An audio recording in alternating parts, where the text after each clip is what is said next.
मैं एक joint family में रहती थी। दादा का बहुत बड़ा घर था। सभी चाचू ताऊ की फैमिली इसी घर में रहती थी। सबके अलग अलग पोर्शन थे। दादा का देहांत हो चुका था, लेकिन घर पर बड़े ताऊ का हुक्म चलता था। अभी हमारे घर पर एक ही टेबल पर पूरा खानदान खाना खाता था। मेरे बाबा के 4 भाई थे। मैं अपने माँ बाप की पहली औलाद थी। मुझसे छोटी एक बहन थी और सबसे छोटा एक भाई था। मेरे बाबा भाइयों में सबसे छोटे थे। मेरी सब कजिन की शादी हो चुकी थी और काफी का जिनकी तो आपस में शादियां हुई थी, लेकिन मेरे जोड़ का कोई भी रिश्ता हमारी फैमिली में नहीं था।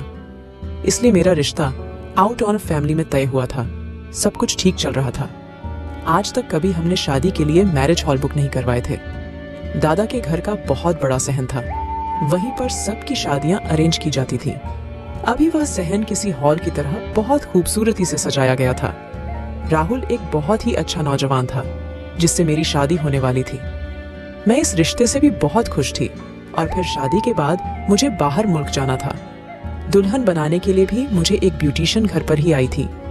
हमारे ताऊ बाबा को यह बात बिल्कुल पसंद नहीं थी कि घर की लड़कियां पार्लर में जाकर तैयार हो, इसलिए पार्लर वाली घर पर आकर दुल्हन बनाकर जाती थी।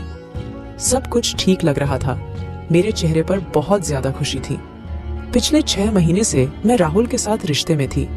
फोन पर इससे बातें भी होती थी, इसलिए दिल में राहुल की जगह बन जाना एक नॉर्मल सी बात थी।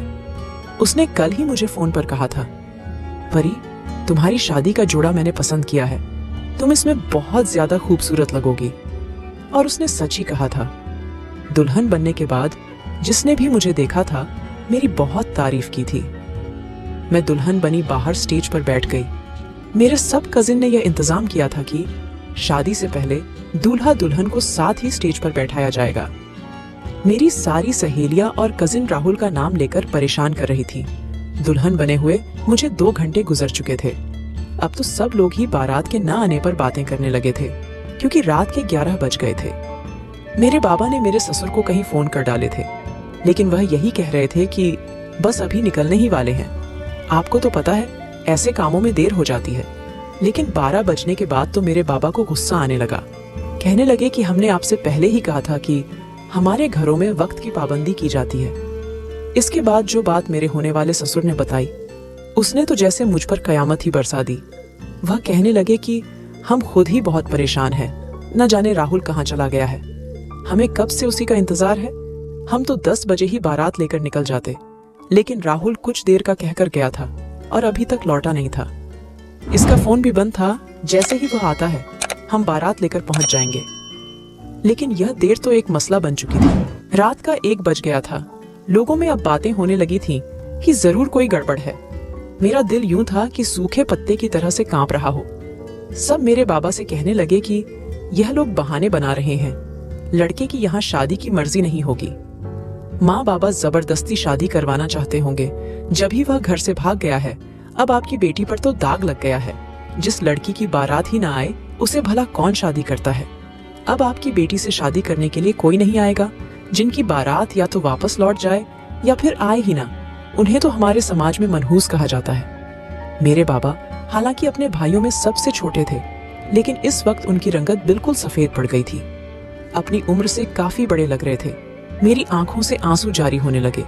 वहां मौजूद मेहमान भी अब वापस जा रहे थे कि जब मेरे ताऊ बाबा ने एक ऐसा फैसला सुनाया कि जिसने मेरे पैरों के नीचे से जमीन निकाल दी। कहने लगे कि यह लड़का हमारी इज्जत के साथ खेल गया है। इसने क्या समझा कि हमारी बच्ची का तमाशा बन जाएगा और हम खामोशी से देखते रहेंगे। परी की शादी आज ही होगी, आज ही इसके हाथ पीले होंगे। यह सुनकर हम सब भी हैरान थे। सबसे ज्यादा हैरत मुझे हो रही थी, क्योंकि मेरे ताऊ के तो सारे बच्चे शादीशुदा थे। ताऊ बाबा कहने लगे कि परी की शादी अमन से की जाएगी। यह सुनकर तो मेरे होश उड़े थे। जितनी हैरान मैं थी, उतना ही अमन भी था। वह मेरे बाबा से बड़े भाई का सबसे छोटा बेटा था। मुझसे 5 साल छोटा था। मुझे बहन की तरह समझता था। मुझे दीदी कहता था। वह तो अभी सिर्फ 16 साल का था। उसने जब यह सुना तो सबके सामने कहने लगा, ताऊ बाबा, क्या हो गया है आपको? आप कैसी बातें कर रहे हैं? परी दीदी मुझसे 5 साल बड़ी है। मैं उन्हें अपनी बड़ी बहन की तरह समझता हूँ। मैं शादी नहीं करूंगा और ना ही मेरी शादी की कोई उम्र है। इसकी बात बिल्कुल ठीक थी। लेकिन जब से दादा का देहांत हुआ था, हमारे घर में फैसला ताऊ बाबा के ही चलते थे। उन्होंने बुरी तरह से अमन को डांट दिया। कहने लगे, खबरदार, हमारी इज्जत का मामला है, इसलिए चुपचाप यहां बैठो और शादी करो। लेकिन अमन ने साफ इनकार कर दिया। मैं खुद ये सब नहीं चाहती थी, मेरा इस पर कोई जोर ही नहीं था। अमन का इनकार करना ही था कि एक जोरदार थप्पड़ मेरे बड़े चाचा ने अमन के मुंह पर मारा, जो कि अमन के पापा थे। कहने लगे, तुम्हें समझ नहीं आ रहा है कि तुम्हारे बड़े बाबा ने क्या कहा है? हमारे घर की इज्जत का मामला है, अगर तुमने और कोई बकवास की तो मैं तुम्हारा हश्र बुरा करके रख दूंगा। तमाम औरतों डरी सहमी खड़ी थीं। आदमियों के फैसले के आगे किसी औरत को बोलने का कोई हक ना था। मगर थप्पड़ खाने के बाद भी उसने यही कहा कि मुझे ये जोर जबरदस्ती का रिश्ता मंजूर ही नहीं है। चाहती तो मैं भी यही थी, ये शादी ना हो, लेकिन मेरा तो तमाशा बन चुका था। राहुल ने तो मुझे जलील करके रख दिया था। फोन पर तो मुझे बहुत मीठी मीठी बातें करता था। लगता नहीं था कि यह रिश्ता इसकी मर्जी से नहीं हुआ या जबरदस्ती इस पर थोपा गया हो, जो आखिर टाइम पर वह भाग गया। मेरे चाचा ने अमन को बहुत मारा था, यहाँ तक कि इसके नाक से और होठ के करीब से खून बहने लगा था। चेहरे पर नील पड़ चुके थे। मुझे उस पर तरस आने लगा था, लेकिन मैं जुबान से इनकार करने की हिम्मत नहीं रखती थी। रोते हुए उसने शादी की थी। मैं भी बिल्कुल बेजान की तरह बैठी थी। वह तो इतना बोल भी चुका था, लेकिन हमारे यहाँ लड़कियों को बोलने की इजाजत तक नहीं थी। इसलिए मैंने कोई भी ऐसा लफ्ज नहीं कहा जो कि मेरी और मेरे खानदान की इज्जत को सबके सामने तमाशा बना देता। मैंने सोचा कि अमन से बात मैं कर लूंगी कि मेरे हिस्से की बदकिस्मती पर उसे रोने की जरूरत नहीं है। वह जब चाहे दूसरी शादी कर सकता है, मेरा क्या है? बिना शादी के भी मुझे अपने घर की दहलीज पर ही बैठना था। अब अमन की बीवी बनाकर एक नाम के रिश्ते के लिए इसके घर पर बैठ जाऊंगी। शादी के वक्त अमन बिल्कुल नहीं मान रहा था और यह जबरदस्ती की शादी थी। तो मेरे चाचा कहने लगे, इस बेवकूफ को क्या पता कि इसके लिए क्या ठीक है और क्या नहीं। वैसे भी अभी यह 18 साल का नहीं हुआ, इसलिए इसका फैसला करने का हक मैं रखता हूँ। मेरी शादी अमन से हो चुकी थी। रोते धोते मेरी विदाई हुई थी। बदनामी तो हो चुकी थी, बस एक इज्जत की चादर से ढककर मुझे मेरी माँ ने अमन के साथ विदा किया था। जैसे ही मैं अमन के कमरे में जाकर बैठी, बड़ी चाची कहने लगी कि बड़े भाई साहब भी बड़े ही जज्बाती है। हमें भी तुम्हारी बारात के ना आने का बहुत दुख और अफसोस है, लेकिन तुम खुद सोचो, मेरे बच्चे का तो इसमें कोई कसूर नहीं था। वह तो अभी 11वीं क्लास में पढ़ रहा और भाई साहब ने किस तरह से इसके साथ जबरदस्ती करके शादी करवाई। मेरे बच्चे का सारा चेहरा जख्मी करके रख दिया। चाची की शिकायत भी सही थी। मैं क्या कह सकती थी? यह शादी कौन सी मेरी पसंद से हुई थी? एक जबरदस्ती का बंधन था। इसके बाद जो बात चाचा ने मुझे कही, मेरी तो आंखें शर्म से झुक गई थी। इस बात को सुनकर मेरा जी चाहा कि जमीन फटे और मैं इसमें समा जाऊं। चुल्लू भर पानी में डूब मरना किसे कहते हैं?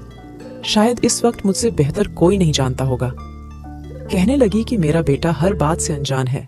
मुझे तो लगता है वह अभी तक ठीक से जवान भी नहीं हुआ। तुम्हें कुछ साल शायद इंतजार करना पड़े। यह कहकर वह कमरे से बाहर चली गई थी। मेरी आंखों से आंसू बह रहे थे। बस यह सुनना रह गया था। कुछ ही देर में अमन बड़े गुस्से से कमरे में दाखिल हुआ था। पूरे कपड़े मिट्टी से तर थे, क्योंकि बड़े चाचा ने उसे बहुत मारा था। कुछ दिन पहले मुझसे कह रहा था, दीदी आप बताइए आपकी शादी पर कौन से कपड़े पहनूं? उसने मेरी शादी पर ढेर सारे कपड़े सिलवाए थे। मेरा हाथ पकड़कर मुझे अपने कमरे में ले गया था। उम्र उसकी 16 साल थी, लेकिन हेल्थ में काफी लंबा चौड़ा था। मैंने कहा, कहाँ ले जा रहे हो अमन? छोड़ो मेरा हाथ। तुम्हें पता है ना, मेरी हल्दी है। अगर माँ और चाचा को पता चला तो वह मुझसे बहुत नाराज हो जाएंगे। कहते ही कि हल्दी वाली लड़की को कमरे से भी बाहर नहीं निकलना चाहिए। खुश होकर वह कहने लगा, सब लोग शॉपिंग पर गए हैं और दीदी बताओ ना मुझे, तुम्हारे किस किस फंक्शन में मैं कौन कौन से कपड़े पहनूं? तुम्हें तो पता ही ना, जो तुम बताती हो मैं वही पहनता हूँ। अमन की मेरे छोटे भाई से बहुत दोस्ती थी। दोनों ही साथ के थे, इसलिए जब भी मैं अपने छोटे भाई की शॉपिंग के लिए जाती थी तो अमन भी मेरे साथ ही जाता था। उसे मेरे पसंद किए हुए कपड़े बहुत अच्छे लगते थे। हमेशा कहीं भी जाना होता तो मुझे ही पूछता था, और अब भी वह मुझे अपने कमरे में ले गया था। अपनी अलमारी खोलकर सारे कपड़े उसने बेड पर फैला दिए फिर मुझसे पूछने लगा, बताओ ना दीदी, तुम्हारी बारात पर क्या पहनूं? ऑन व्हाइट कलर का कोट पेंट अच्छा लगेगा या फिर ब्लैक कलर का? मैंने कहा कि दुल्हन के भाई होते हुए तुम्हें ऑन ऑफ व्हाइट ही पहनना चाहिए, और फिर मेरा छोटा भाई भी तो यही पहन रहा है। मेरी बात सुनकर वह मुस्कुराने लगा, कहने लगा, ठीक है। फिर इस सूट को अपने ऊपर लगाकर शीशे में देखते हुए कहने लगा, देख लेना, दूल्हे से ज्यादा स्मार्ट लगूंगा मैं। और मुझसे छेड़खानी करने लगा। मैंने कहा, मुंह धो लो अपना, दूल्हे से ज्यादा अच्छे लगोगे तुम। मैंने मुंह टेढ़ा करते हुए उसकी नकल उतारी और वापस अपने कमरे में जाकर बैठ गई। लेकिन मुझे क्या पता था कि मेरी किस्मत में यह सब होने वाला है। अमन कमरे में आते ही मुझे चिल्लाकर बातें करने लगा, कहने लगा, मुझे उम्मीद नहीं थी दीदी, तुमने भी चुपचाप शादी कर ली, मना क्यों नहीं किया? यह बात उसने चिल्लाते हुए कही थी। मैंने कहा, क्या तुम्हारी किसी ने सुनी थी अमन? हमारे बड़े बुजुर्ग कब हमारी बात को अहमियत देते हैं? तुम्हारे इनकार करने पर तुम्हें क्या मिला? जाओ शक्ल देखो अपनी आईने में। जो हाल तुम्हारा हुआ है ना, वही मेरा भी होता। इसके बावजूद फिर भी ताऊ बाबा हमारी शादी करवा देते, जैसे अब करवाई है। मेरी बात सुनकर कहने लगा, रब करे बड़े बाबा मर जाए। ऐसा भी होता है कहीं? बारात तुम्हारी नहीं आई, दूल्हा तुम्हारा नहीं पहुंचा और शादी मेरी कर दी। क्या जबरदस्ती रिश्ते किए जाते हैं? मेरी कोई उम्र है शादी की? मैं हमेशा तुम्हें बड़ी बहन की तरह समझा है। दीदी कहता हूँ मैं तुम्हें। ताऊ बाबा को यह भी शर्म नहीं आई कि वह कर क्या रहे हैं। पकड़ के मुझे अपनी ही बहन का पति बना दिया। लानत है हमारे घर के बड़ों पर। बात तो उसकी ठीक थी। मैंने कभी अपने छोटे भाई और अमन में फर्क नहीं समझा था। वह तो मुझे ट्यूशन पढ़ने आया करता था। जब वह टेस्ट का याद नहीं करता था तो मैं उसके कान तक खींच देती थी। और अब बड़े बाबा के फैसले ने तो हमें एक दूसरे से नजरें मिलाने के लायक भी नहीं छोड़ा था। दूसरी तरफ मेरे दिमाग में तो इसकी उलझन नहीं सुलझी थी कि आखिर राहुल ने मेरे साथ ऐसा किया तो क्यों किया? क्यों उसने मेरी जिंदगी बर्बाद करके रख दी थी? मैं यही सोच रही थी कि जब अमन की आवाज सुनकर मैं चौंकी थी। अमन ने कहा कि तकिया पकड़ो और जाकर सोफे पर सो जाओ, क्योंकि मुझे तो अपने बेड पर सोने की आदत है। मैंने तकिया पकड़ा और सोफे पर जाकर लेट गई। क्या कुछ ख्वाब नहीं सजाए थे मैंने अपनी शादी के, बिना कोई वजह बताए? बड़ी कड़ी सजा दी थी मुझे राहुल ने। अगली रोज रात को बड़े बाबा ने अमन को अपने कमरे में बुलाया था। 2 घंटे वह कमरे में रहा। उसके बाद वह वापस आया था। बड़े गुस्से में था। मैंने कहा, क्या कहा है बाबा ने तुमसे जो इतने गुस्से में हो? वह कहने लगा, साला बुढ़ा सटिया गया है इस उम्र में, लेकिन मैं वह सब कभी नहीं कर सकता जो बड़े बाबा चाहते हैं। अमन इस कदर गुस्से में था कि बड़े बाबा के बारे में बात करते हुए वह सारी इज्जत भूल गया था। मैंने कहा, अमन इधर बैठो। मैंने उसका हाथ पकड़ा और सोफे पर बैठा दिया। पानी का गिलास उसे दिया। पानी पीने के बाद ही वह कुछ नॉर्मल हुआ था। मैंने कहा, अब बताओ, क्या कहा तुमसे बड़े बाबा ने? कहने लगा, उन्होंने कहा है अगले हफ्ते तुम्हारा रिसेप्शन है, इसलिए अपना रिसेप्शन करने के बारे में सोचो। इसकी बात सुनकर तो मुझे भी ताऊ बाबा की सोच पर अफसोस हुआ था। अमन की हालत ऐसी थी कि अभी रो देगा। मैंने कहा, तुम बेफिक्र रहो, हम ऐसा कोई भी रिश्ता नहीं बनाएंगे। वह कहने लगा, मैं निभा भी नहीं सकता। मैं सोच रहा हूं यहां से भाग जाऊं दीदी। आप सबको समझाइए, उन सब की बातें मुझे पागल कर देगी। वह 16 साल का लड़का रिश्ते की नजाकत को नहीं समझ पा रहा था, और हमारे घर के बुजुर्ग इससे जो चाह रहे थे वह सरासर गलत था। मैंने कहा, तुम ताऊ बाबा से कुछ मत कहना, सबके सामने यही जाहिर करना कि हम दोनों में सब ठीक है। बस कमरे में हम एक अच्छे दोस्त की तरह रहेंगे जैसे पहले रहते थे। मेरी बात सुनकर वह मेरी बात मान गया था, लेकिन कुछ दिन बाद जब वह कॉलेज जाने के लिए तैयार हुआ तो ताऊ बाबा का एक नया हुक्म जारी हुआ। कहने लगे कि अमन आज के बाद कॉलेज में नहीं जाएगा। सभी नाश्ता कर रहे थे। मैं माँ के साथ ही बैठी थी। वह कहने लगा, क्यों ताऊ बाबा, मेरे पेपर होने में बस कुछ ही महीने रह गए हैं। वह कहने लगे, अब तुम शादीशुदा हो, तुम्हारे सर पर परी की जिम्मेदारी आ चुकी है, इसलिए आज से तुम हमारे साथ फैक्ट्री जाओगे, तमाम वर्कर से काम करवाओगे, बाकी के मामले भी तुम्हें फैक्ट्री जाकर बता दिए जाएंगे। पहली बार मैंने बड़े बाबा से खिलाफत की थी। मैंने कहा, बड़े बाबा, यह तो सरासर नाइंसाफी होगी। आपने जो फैसला हमारे लिए किया, हमने वह स्वीकार किया, लेकिन प्लीज अमन को अपनी पढ़ाई पूरे करने दे मेरी बात सुनकर बड़े बाबा मुझ पर भी भड़कने लगे। कहने लगे, हमारे यहाँ लड़कियों को ऐसी इजाजत नहीं है कि बड़ों के बीच में बोले, लेकिन यह आज से फैक्ट्री जाएगा तो जाएगा। अमन कॉलेज की बजाय फैक्ट्री जाने लगा था। मुझे अमन के बारे में सोचकर बहुत दुख होता था। बेचारे की सारी आजादी खत्म कर दी गई थी। मेरा छोटा भाई भी इसकी उम्र का ही था। कॉलेज जाता था, दोस्तों के साथ क्रिकेट खेलता था, लेकिन अमन की जिंदगी बिल्कुल बदल चुकी थी। फैक्ट्री से वह सब मर्दों के साथ रात को वापस लौटता था। इसे पढ़ने का शौक था, इसलिए खाना खाते ही कमरे में चला जाता था। अपनी किताबें खोलकर बैठ जाता था। मैं जब घर के कामों से फ्री होकर कमरे में आती तो वह उदासी से सारे बेड पर किताबें बिखेरे बैठा होता। मुझे देखकर कहने लगा, तुम जल्दी कमरे में नहीं आ सकती? अब जल्दी से मुझे समझाओ ना दीदी, यह सवाल कैसे होगा? मैंने बीकॉम किया था और अमन अब 12वीं क्लास में था, इसलिए रात को मैं उसे पढ़ाने लगती थी ताकि वह पेपर अच्छे दे सके। जिन दिनों उसके पेपर थे, बड़े चाचा के कहने पर अमन को फैक्ट्री से बस इतनी ही छुट्टी मिली थी कि वह जाकर पेपर दे सके। उन दिनों अमन आधी रात तक जागकर पढ़ता था और मुझे भी इसकी तैयारी करवाने के लिए रात रात भर जागना पड़ता। एक बार वह बेड के सिरहाने से टेक लगाए किताब पकड़े याद कर रहा था। मुझे भी नींद आ रही थी।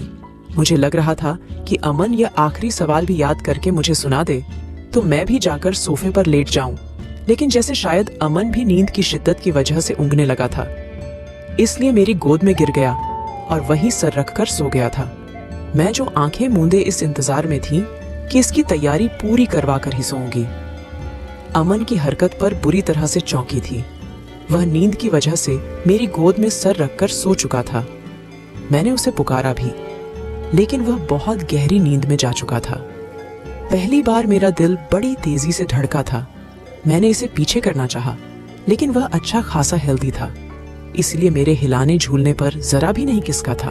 मजबूरन मुझे बैठना पड़ा था। मैं बेड के सिरहाने पर सर रखकर सोने की कोशिश करने लगी, लेकिन रात गहरी नींद में मुझे भी होश नहीं रहा था। जब सुबह के अलार्म पर मेरी आंख खुली तो मैं अमन के बहुत करीब थी। वह मेरे ही तकिए पर सर रखकर बेखबर सो रहा था। इसकी बाजू भी मेरे ऊपर थी। इसकी सांसों की आवाज भी मैं सुन सकती थी। मैं जल्दी पीछे हटी थी। शायद नींद में मेरा जुड़ा खुल गया था, इसलिए मैंने अपने बाल समेटे और बेड से नीचे उतर गई। मुझे खुद भी गुस्सा आने लगा था। क्या जरूरत थी मुझे इसके बेड पर बैठकर पढ़ने की? शुक्र है इसकी आंख नहीं खुली थी, वरना तो शायद हम दोनों ही एक दूसरे से नजरें ना मिल पाते।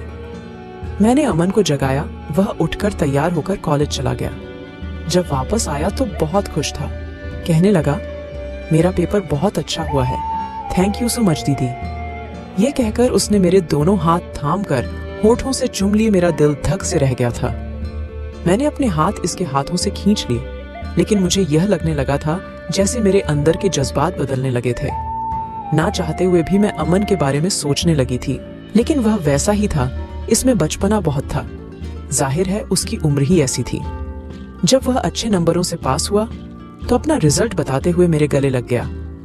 कहने लगा, मैं बहुत खुश हूँ और पता है यह सब तुम्हारी वजह से हुआ है दीदी। मेरे गले लगे हुए वह यह सब कह रहा था। मैं फौरन से उससे पीछे हटी थी। अब उसने यूनिवर्सिटी ज्वाइन कर ली थी। इसका इरादा भी बीकॉम करने का था। फैक्ट्री में भी वह भरपूर ध्यान दे रहा था, इसलिए बड़े बाबा ने इसकी सैलरी बढ़ा दी थी। सारे पैसे वह लाकर मेरे हाथ में रख देता था। कहता था, तुम संभालो, जब जब मुझे जरूरत होगी तो दे देना। बड़े बाबा ने इसके रिजल्ट को देखकर इसे आगे पढ़ने की इजाजत दे दी थी और जब भी यूनिवर्सिटी जाता मुझसे पूछता था कि आज क्या पहनकर जाऊं, जिससे सारी लड़कियां मुझे देखती रह जाए। वो नया नया यूनिवर्सिटी में जाने लगा था, इसलिए इसकी बातें बदलने लगी थी। मैं मुस्कुराकर इसे अच्छी सी पैंट शर्ट निकाल कर दे देती। ये पहनो, सब लड़कियां तुम्हें ही देखते रह जाएगी। मेरे मजाक पर वो हंसने लगता था। पिछले कुछ महीने से अमन के चेहरे पर एक अलग सी रौनक नजर आने लगी थी। बहुत खुश खुश रहने लगा था। एक बार मैंने वजह पूछी तो कहने लगा, उसे एक लड़की अच्छी लगने लगी है, वह इस लड़की से प्यार करने लगा है। यह सुनकर मेरा दिल जरूर उदास सा हो गया था, लेकिन यह विश्वास था कि मैं जानती थी कि वह मेरे लिए ऐसी कोई फीलिंग्स नहीं रखता,।। जो मेरे और उसके रिश्ते को आगे बढ़ाए। इसने मुझे अपने मोबाइल से 2 फोटोज भेजी। एक फोटो में वह अपने उस लड़की का फोटो भी दिखाया। मुझसे पूछने लगा कि तुम बताओ कैसी है। मैं इस बार मुस्कुरा नहीं सकी थी। मैंने कहा, बहुत प्यारी है, तुम्हारे साथ बहुत अच्छी लगेगी। कहने लगा, दीदी तुम्हें क्या लगता है बड़े बाबा मान जाएंगे, कोई झगड़ा तो नहीं करेंगे? मैंने कहा, तुम फैक्ट्री से जो कमाते हो इससे एक फ्लैट खरीद लो। जब तक तुम्हारी पढ़ाई का सिलसिला पूरा होगा तब तक वह फ्लैट तुम्हारे अंडर में होगा। फिर तुम उस लड़की से शादी करके उसे इस फ्लैट में रख लेना। अमन को मेरी यह राय अच्छी लगी थी। उसने ऐसा ही किया था। जैसे ही उसका बीकॉम कंप्लीट हुआ वह एक फ्लैट का मालिक बन चुका था। फिर मुझसे कहने लगा, मैं महक से शादी करना चाहता हूँ, क्या तुम मेरा रिश्ता मांगने महक के घर जाओगी? मैंने कहा, किस रिश्ते और हैसियत से? अमन मेरी बात सुनकर चुप सा हुआ था। कहने लगा, यही तो मसला है, मैं महक को तुम्हारे और अपने रिश्ते के बारे में नहीं बता सकता, फिर वह मुझसे शादी नहीं करेगी। वह कहने लगा, अगर तुम एक बार सच छुपाकर मेरा रिश्ता महक से तय कर दो तो यकीन मानो एक बार महक से शादी होने के बाद मैं माँ बाप को मना लूंगा। मैं महक के घर अमन की कजन की हैसियत से गई थी। रिश्ता भी पक्का कराई। जब उन्हें मालूम हुआ कि अमन महक को शादी के बाद अलग रखेगा, उन्हें एतराज ना था। उन्हीं दिनों मेरा बीपी हाई रहने लगा था। मेरे सर में बहुत दर्द था। औरत के लिए सौतन लाना शायद हमेशा ही तकलीफ भरा होता है। मैं भी किसी ऐसी ही तकलीफ से गुजर रही थी। मेरी तबीयत ज्यादा खराब हुई तो अमन मुझे डॉक्टर के पास ले गया। डॉक्टर ने मुझे ब्लड प्रेशर की मेडिसिन दे दी। मैं अमन के साथ अस्पताल से बाहर जाने लगी कि अचानक से एक व्हीलचेयर मेरे सामने आकर रुकी थी। जैसे ही मेरी उस मरीज पर नजर पड़ी, मेरे होश उड़कर रह गए थे। व्हीलचेयर पर बैठा शख्स राहुल था, जो मुझे भी है हैरानी से देख रहा था। मुझे देखते ही व्हीलचेयर से खड़ा हो गया। कहने लगा, परी तुम? मैंने कहा, मर गई परी, मार दिया तुमने उसे। मैंने तुम्हारा क्या बिगाड़ा था राहुल, जो तुमने मुझे इतनी बड़ी सजा दी? अगर मुझसे शादी का इरादा ही नहीं था तो मुझसे मंगनी क्यों की थी? मैं रोने लगी थी। वह कहने लगा कि मेरी गाड़ी का एक्सीडेंट हो गया था और मैं पिछले 4 सालों से कोमा में था। बस कुछ ही महीने पहले होश में आया हूँ। जब होश आया तो पता चला कि तुम्हारी शादी हो गई है। मैंने कहा, शादी नहीं बर्बादी। मेरे घर वालों ने अपनी इज्जत बचाने के खातिर मेरी शादी मुझसे 5 साल छोटे मेरे कजन से कर दी। मेरे साथ साथ उसकी जिंदगी भी बर्बाद कर दी। अमन को देखकर वह कहने लगा कि परी, मैं आज भी तुम्हें अपनाने को तैयार हूँ। तोड़ दो इस रिश्ते को, मैं तुम्हें बहुत खुश रखूंगा। मैंने कोई जवाब नहीं दिया था। अमन का हाथ पकड़कर तेजी से हॉस्पिटल से बाहर निकल गई। पूरे रास्ते में रोती रही थी। अमन एक टूक मुझे देखे जा रहा था। कहने लगा, रो क्यों रही हो? मैंने कहा, मैं अपनी किस्मत पर रो नहीं तो और क्या करूं? कहने लगा, शादी करना चाहती हो राहुल से? क्या इसे अभी भी मोहब्बत करती हो? मैंने ही में सर हिला दिया। मैंने कहा, इससे ज्यादा मुझे अपने घर वालों की इज्जत से प्यार है। मैं उन्हें धोखा नहीं दे सकती। जो हो चुका है उसको निभाऊंगी। कहने लगा, मैंने दिया ही क्या है तुम्हें? मैंने कहा, तुमसे कुछ नहीं चाहिए अमन, तुम जैसे चाहे अपनी जिंदगी जियो, बस मुझे अपना नाम मत छीनना। मैं रोते हुए कहने लगा, मैं तुम्हें अपने साथ अपने फ्लैट में ले जाऊंगा। फिर अगर तुम चाहो तो मुझे आजादी हासिल करके राहुल से शादी कर सकती हो। मैंने कहा, नहीं, मुझे नहीं करनी उससे शादी। मेरे दिल में राहुल कहीं नहीं है। बस मुझे अपना नाम मत छीनना। मैं जी लूंगी तुम्हारा नाम पर सारी जिंदगी। मेरी बात सुनकर कहने लगा, जिंदगी बहुत लंबी होती है, कैसी जियोगी सिर्फ मेरे नाम पर? मैंने उसे देखते हुए कहा, तुम्हें शायद औरत की वफा का अंदाजा नहीं है अमन, वह जी लेती है। घर आ चुका था। मैं गाड़ी से उतरकर अपने कमरे में चली गई। मैं डिप्रेशन की मरीज हो चुकी थी क्योंकि कोई ख्वाहिश पूरी नहीं हो पा रही थी। अमन बहुत जल्दी महक से शादी कर लेता, फिर तो शायद मुझे अपनी शक्ल भी ना दिखाता।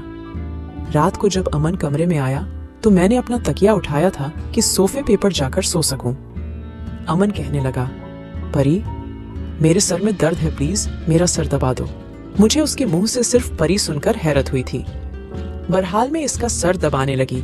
कहने लगा, मेरी हर बात क्यों फौरन से मान लेती हो? इसलिए कि मेरी बीवी हो। पहले तो मुझे डांट भी देती थी, कान भी खींच लेती थी, लेकिन अब तो मेरी बात से जरा भी इनकार नहीं करती। मैंने कहा, रिश्ते जो बदल गए हैं शादी एक ऐसी चीज है इंसान को बदल देती है, चाहे वह उम्र में इंसान से छोटा ही क्यों ना हो। वह मुझे देखकर कहने लगा, मैंने महक से शादी से इनकार कर दिया है। मेरा हाथ उसके सर पर रखा था। मैंने कहा, क्यों? अमन कहने लगा, उससे कोई भी शादी कर लेगा। मैं जानता हूँ वह मुझसे इतनी मोहब्बत नहीं करती कि मेरे बगैर मर जाए। नहीं, शायद मुझे उससे ऐसी मोहब्बत है। मैंने कहा, फिर भी तुम्हें हक है अपनी मर्जी की जिंदगी जीने का। कहने लगा, और तुम सिर्फ कुर्बानी के लिए रह गई हो परी। इसने मेरे दोनों हाथ थाम लिए थे, उठकर भी बैठ गया। कहने लगा, मैं आज कामयाबी के जिस मुकाम पर हूँ तुम्हारी वजह से हूँ। बड़े बाबा के एक गलत फैसले पर नुकसान मेरा नहीं तुम्हारा भी हुआ था। फिर मैं क्यों तुम्हारी जिंदगी नरक बनाकर रख दूं? इतना भी बेरहम नहीं हूं मैं। यह कहकर उसने मेरे हाथों पर अपने होठों से चूम लिया था। मेरा दिल धड़कने लगा था। वह कहने लगा, मेरे नाम के साथ जिंदगी गुजारने की भी तुम ही हकदार हो। यह कहकर उसने मेरे बालों को कल्चर से आजाद किया था। मुझे बहुत प्यार से देख रहा था। कहने लगा, मुझे अंदाजा ही नहीं था कि तुम्हारे बाल इतने हसीन हैं। तुम बहुत अच्छी हो परी। जानती हो, मर्द को औरत का हुस्न शायद सिर्फ अपनी तरफ खींच सकता है, लेकिन उसकी वफा उसे खरीद लेती है। तुम्हारी वफा ने मुझे खरीद लिया है। शादी के रिश्ते की हकीकत का अंदाजा अमन को शायद हो गया था,